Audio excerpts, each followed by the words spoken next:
Okey, baik. Bismillahirrahmanirrahim. Kita kembali balik, okey, untuk pada part yang kedua.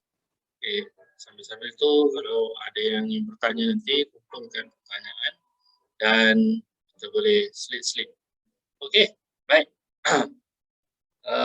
Telah dibincangkan tadi berkaitan idea kesihatan mental Al-Balqi, diambil daripada surah Al-Baqarah ayat 10 tadi dan dikaitkan juga dengan hadis Nabi SAW. Maka kita akan tengok selanjutnya pengenalan berkaitan dengan masalih al-abdan wal anfus. Pengenalan manuskrip masalih al-abdan wal anfus, kesihatan badan dan juga jiwa. So, di dalam manuskrip beliau ini sangat banyak dinyatakan perkara-perkara yang kita sedang laksanakan sebagai seorang terapis maupun coach kesihatan mental maupun kaunselor yang mendalami bidang kesihatan mental ini. Kita tengok dekat sini, di dalam karya agung ini, Abu Zaid Al-Balqi adalah pakar dalam bidang perubatan yang pertama di dunia secara nyata telah membezakan antara mental dengan gangguan psikologi. Antara mental dengan gangguan psikologi. Mental ni apa, FB? Mental ni apa? Mental ni apa? Mental mental. Okey, mental ni adalah cara berfikir je. Okay, cara berfikir boleh diterima, bahasa mudah je. Kita tak payah ambil bahasa jagoan sangat. Okey, mental lagi? Cara berfikir, lepas tu siapa yang boleh jawab juga? Ruangan chat pun boleh. Baik. Mental ni betul macam Happy sebut tadi dan juga disebut sebagai proses berfikir. Okey. Dan juga gangguan psikologi. Maknanya pakar yang dapat membezakan dua perkara ini yang dapat membezakan antara mental dengan gangguan psikologi adalah Al-Balqi, abad yang ke-9. Okey, makna kata isu-isu kesihatan mental ni sudah lama dicerita dan bukan benda yang tabu. Bukan benda yang tabu. Maknanya benda ini adalah sebahagian dari perkara yang perlu dititik beratkan oleh diri kita. Dan ia sejajar dengan maqasid syariah kan. Yang ada 5 tu. Tujuan penjagaan agama, syariahnya. Okey, antaranya salah satu penjagaan akal dan penjagaan nyawa. Baik. Dan beliau jugalah, dan Al-Balqi juga adalah orang yang mengkelaskan antara psikosis dan neurosis. Jadi ni dengan teman-teman yang Allah sekalian, maknanya pakar kesihatan mental pertama dunia bukanlah daripada barat. Pakar kesihatan mental paling lama adalah di dunia Islam, Al-Balqi. Baik, dan sebenarnya pada zaman keemasan Asrul Abbasiyah itu sebenarnya dah didirikan pun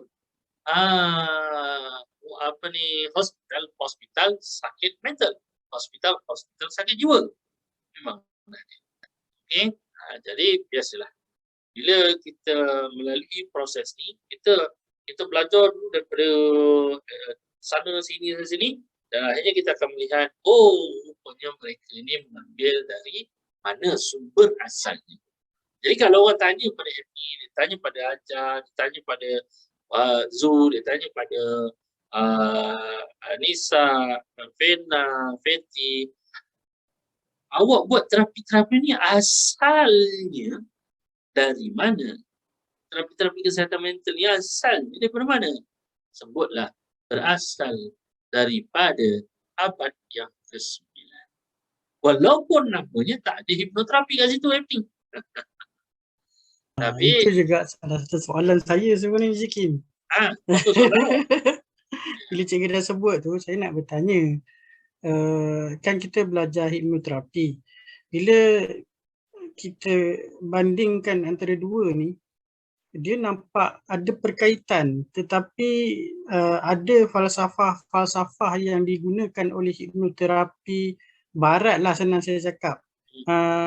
Dia tak selari dengan apa yang dibawa oleh Al-Balkhi ni. Macam teori-teori yang saya baca tu, dia tak selari, tetapi yang hipnoterapi tu sesuai untuk orang yang dia tak tahu tentang agama tapi kita nak memahamkan dia dulu. Tapi dia berkait. Itu yang saya cuba nak. Ada benda tu yang ada bermain dalam fikiran awak. Dia nak dapatkan satu titik persefahaman antara dua ni, Cik Kim. Itu yang saya mencari, Cik Kim. Dan sebenarnya hipnoterapi ke, neurolinguistik terapi ke, CBT ke, apa benda yang counseling buat ke apa semua bertitik tolak daripada Abu Sayyid Al-Balkhi. Jadi sebelum awak membuat kesimpulan, kita akan habis esok. Dari esok itulah awak boleh buat satu kesimpulan, titik temu di dalam apa yang kita buat ini gimana. Baik. Dan saya sudah menekuni ini dan saya tengok ianya selari dan mengikut landasan yang betul. Baik. Walaupun kita belajar macam-macam teori barat, teori sana, teori sini, namun teori asalnya itu bermula di situ. Sebab tu hipnoterapi itu asalnya disebut sebagai cognitive hypnotherapy. Betul. Ramai orang tak akan mengajar cognitive hypnotherapy. Tapi Al-Balkhi mencetus kepada cognitive therapy. Sebab dalam neurolinguistik programming ke, NLP, terapi ke apa ke, semua dia akan menuju kepada teknik merangka dan menstruktur semula cara otak berfikir. Betul. Baik. Ini diletaklah apa sekali pun, tapi kalau kita sudah mengetahui dalam manuskrip Masariat Al-Abdan dan Al-Hadis sini, kita dapat mengetahui bahawa orang yang membuat pengkelasan terhadap sakit mental ini adalah Al-Balkhi. Dia mengkelaskan di antara psikosis dan neurosis. Baik. Nanti detailnya masing-masing salin. Baik. Maka kesihatan mental pertama dunia pada abad yang ke-9 ini, dia mengkelaskan ada dua. Pertama psikosis, kedua neurosis. Psikosis ini adalah gangguan mental yang serius. Yang punya keyword tu, psikosis adalah gangguan mental yang sangat serius. Itu nombor satu. Kedua, digambarkan sebagai fikiran dan emosi tak stabil. Itu nombor dua. Gambarannya, fikiran, emosi tak stabil. Nombor tiga, menandakan bahawa individu yang mengalami psikosis sudah hilang hubungan dengan dunia sebenar. Datang kepada Zuraidah, klien, dia duduk dan bersembang. Puan Zuraidah, saya melihat diri saya sebagai seorang nabi.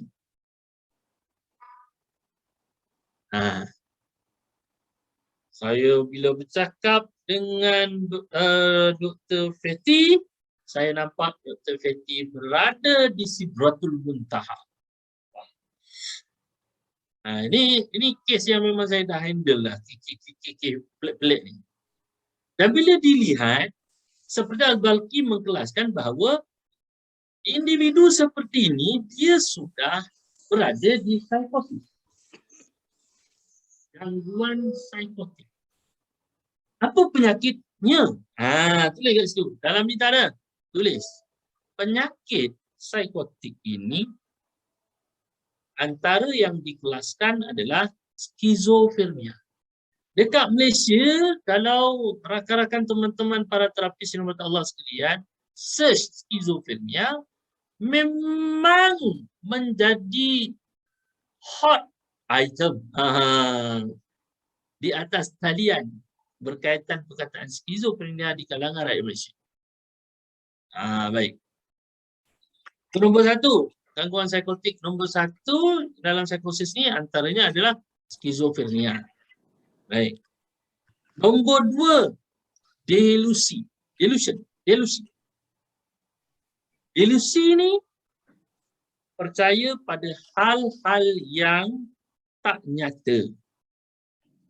Saya percaya diri saya Allah taklifkan menjadi Rasul Melayu. Pengsan. Dan you all akan berdepan dengan isu ini.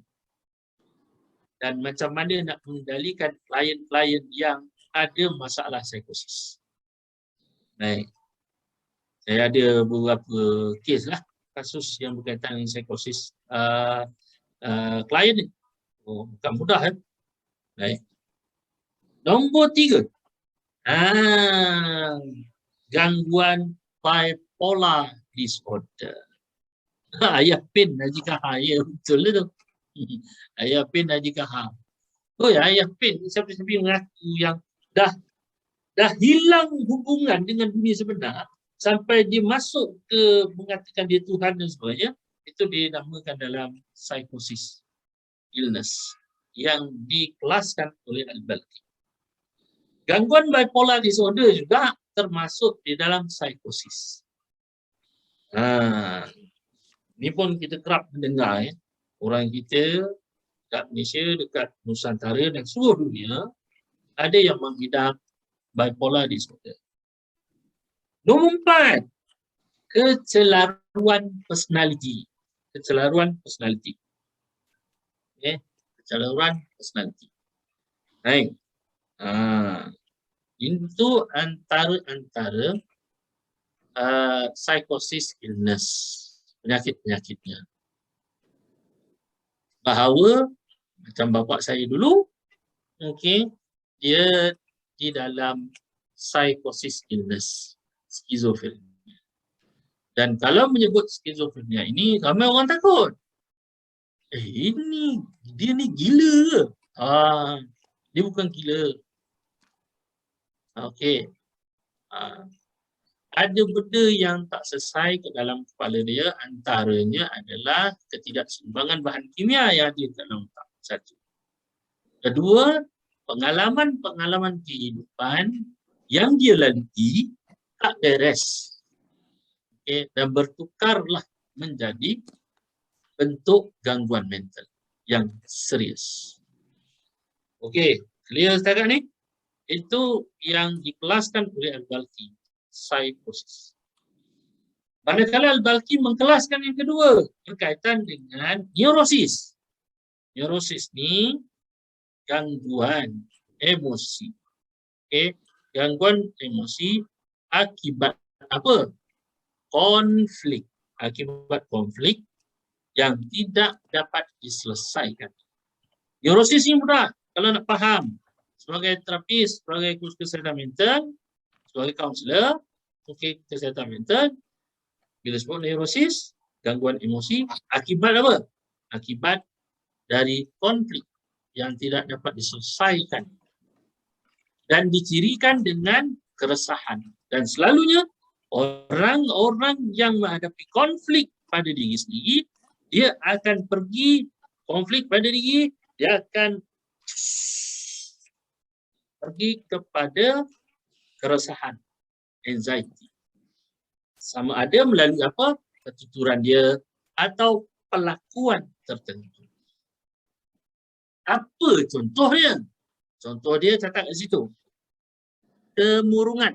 Neurosis ni, penyakitnya adalah kemurungan. Kedua, kebimbangan. Ini yang telah dikelaskan dan diletakkan oleh Al-Balkhi. Makna kata cendekiawan Muslim ini bukanlah sembarangan orang. Jadi kita yang bertugas di dalam bidang terapi kesihatan mental ini, kita tahu bahawa bila klien itu datang dan mengaku Nabi, happening. Engkau sudah tahu, ini gangguan psikosis. Aku boleh handle klien ni ke tak? Atau akhirnya terapis menjadi Tuhan. Sekejap lagi, pengsan kau sekejap lagi. Kau pukul 3 pagi lepas ni. Itu 2 pagi, 3 pagi kau telefon. Cik Kim, saya sudah berada di 7 lapisan langit.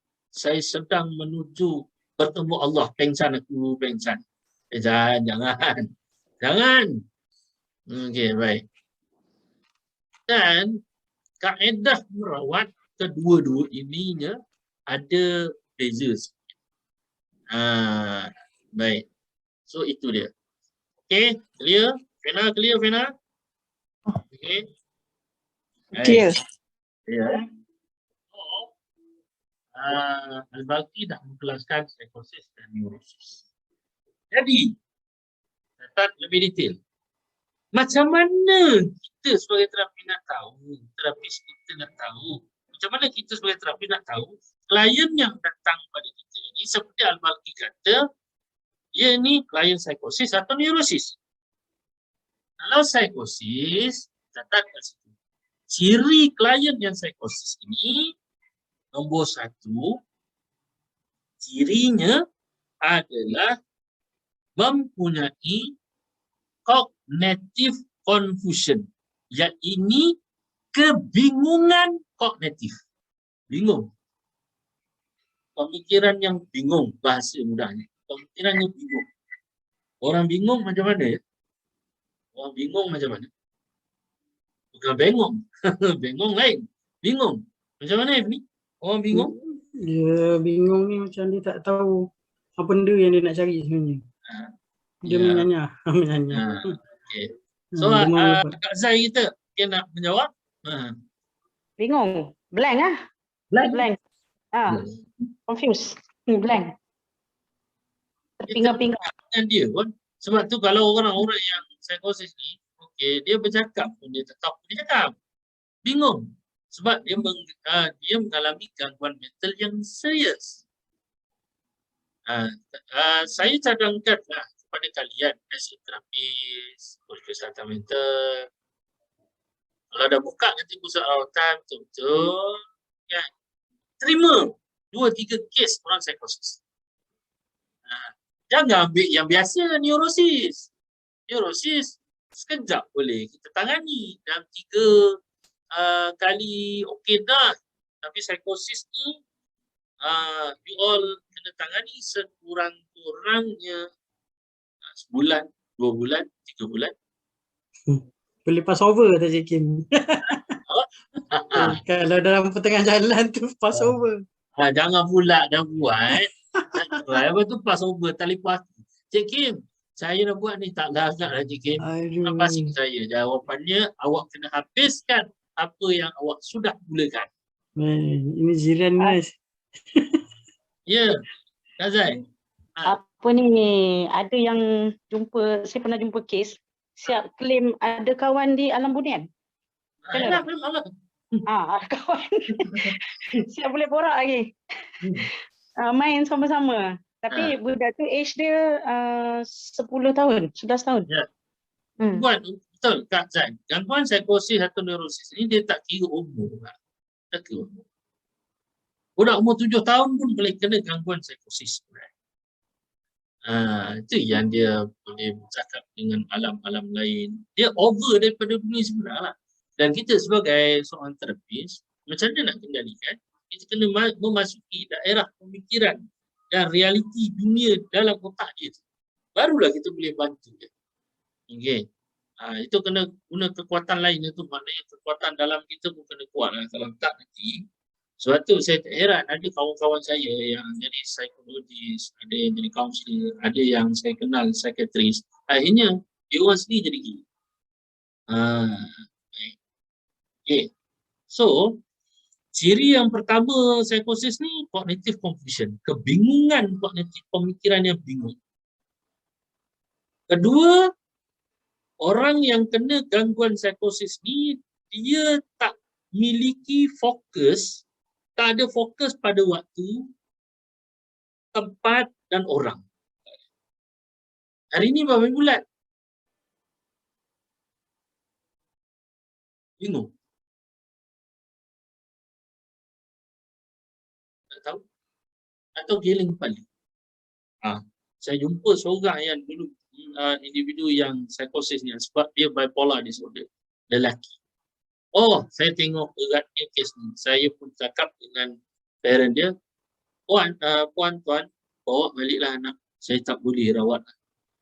Kalau nak juga boleh dengan caranya bila dia datang kali kedua, kalau betul-betul nak, dia kena ubah penampilan diri dia, rambut, apa benda semua, kumis-kumis. Dia punya ni apa ni?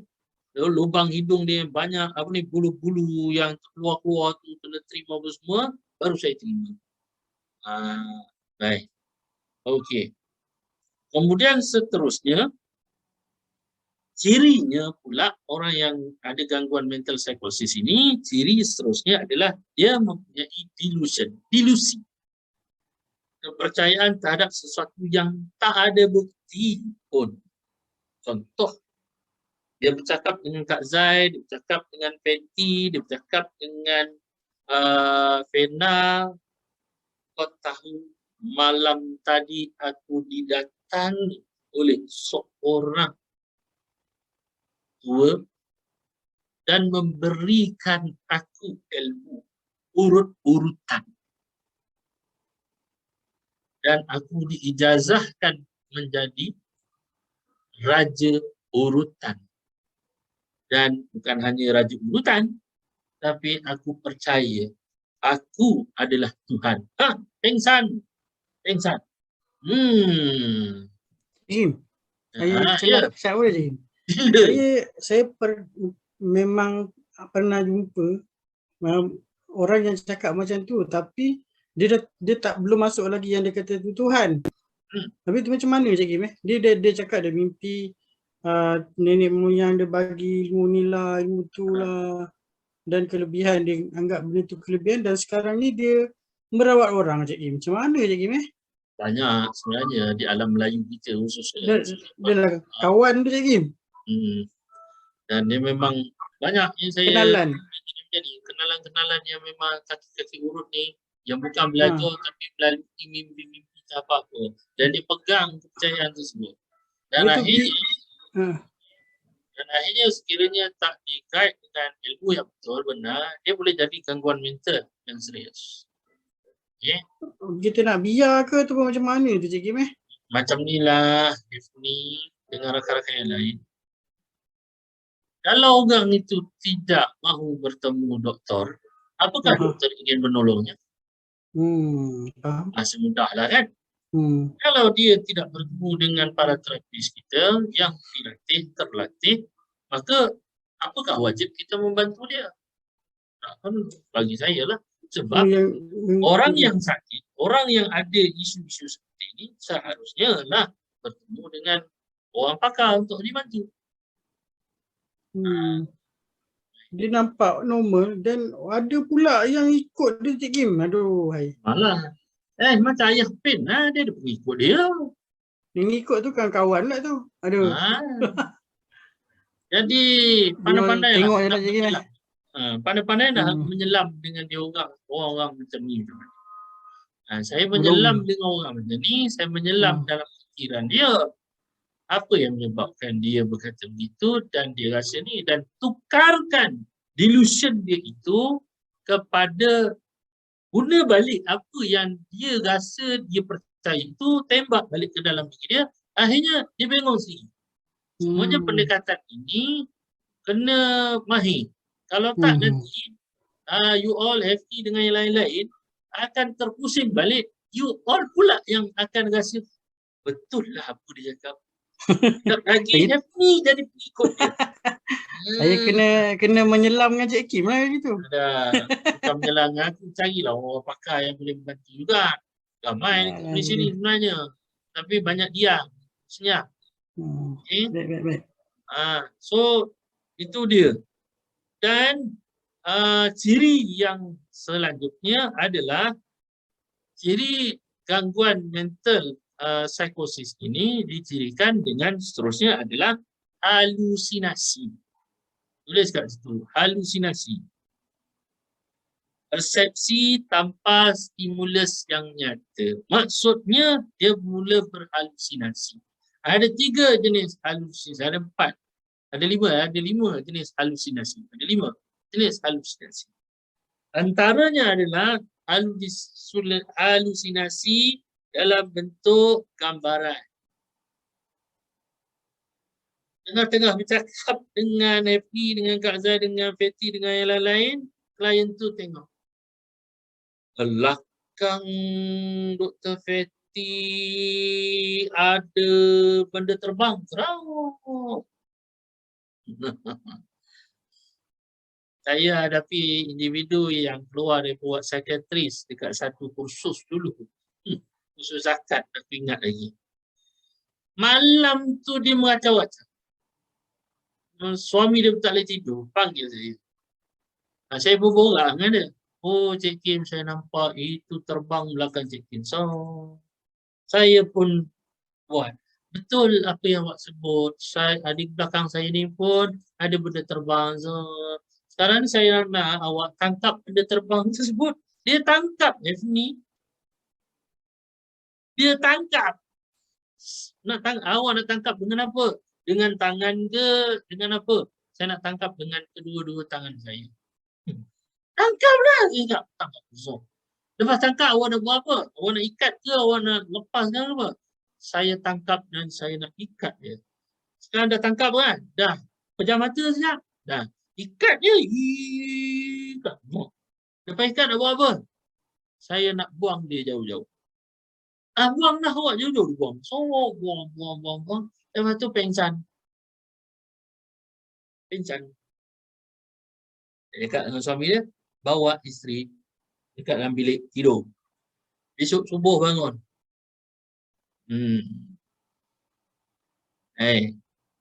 Saya pernah dapat klien macam tu. First time practicum kat AADK terus dapat kes halusinasi. Yes, Nisa. Nanti bila Nisa dah buat betul-betul nanti, okey, saya tinggal perak, Nisa akan direct terus. Bukan hanya dekat practicum macam dulu, tapi memang direct terus akan dapat individu macam ni. Kerana untuk pengetahuan, ini benda yang terkini. Untuk pengetahuan kalian semua, individu-individu yang mengalami psikosis ini semakin hari semakin meningkat. Tanya mana Cik Kim? Jangan tanya aku pada fakta dekat mana aku temui, tapi berdasarkan pada pemerhatian saya dan juga perjumpaan saya dengan beberapa klien, ramai klien saya akhir-akhir ini memberitahu bahawa di dalam ahli keluarga mereka ada individu dalam keluarga mereka menghadapi gangguan mental yang serius sampai boleh kepada halusinasi. Dan ada kemungkinan lepas ni setting kalian semua akan banyak digunakan pakai oleh orang-orang yang memerlukan bantuan terhadap gangguan mental yang serius, psikosis. Dan siap sedialah dengan ilmu-ilmu untuk membantu. Sebab neurosis ni dia jadi biasa dah. Sekarang ni dia trend yang saya tengok trendnya pergi pada psikosis. Khususnya bipolar disorder. Sebab tu Al-Balqi mengkelaskan bipolar disorder diletak dalam psikosis, bukan neurosis. Baik. Okey. Itu ciri-ciri klien yang kita nak tahu dia dalam gangguan mental psikosis. Habis Cik Kim, macam mana pula kalau kita nak tahu klien datang duduk depan kita ni mempunyai gangguan neurosis. Cirinya catat di situ. Nombor 1, ciri gangguan emosi neurosis itu, ciri pertama, mudah tersinggung. Orang itu mudah tersinggung perasaannya. Baik. Nombor 2, individu yang neurosis ini terlalu memerhatikan dirinya sendiri. Nombor 3, miliki ego, idea yang tak realistik. Idea yang dibagi dalam perbincangan semua idea yang tak realistik, yang kata orang tak boleh nak diterjemahkan secara praktikal, dan dia mempertahankan idea tersebut kerana keegoannya. Baik. Nombor 4, ciri-ciri individu yang berada di dalam neurosis ini, gangguan emosi neurosis ini. Okey. Nombor 4 cirinya senang menyendiri. Senang menyendiri.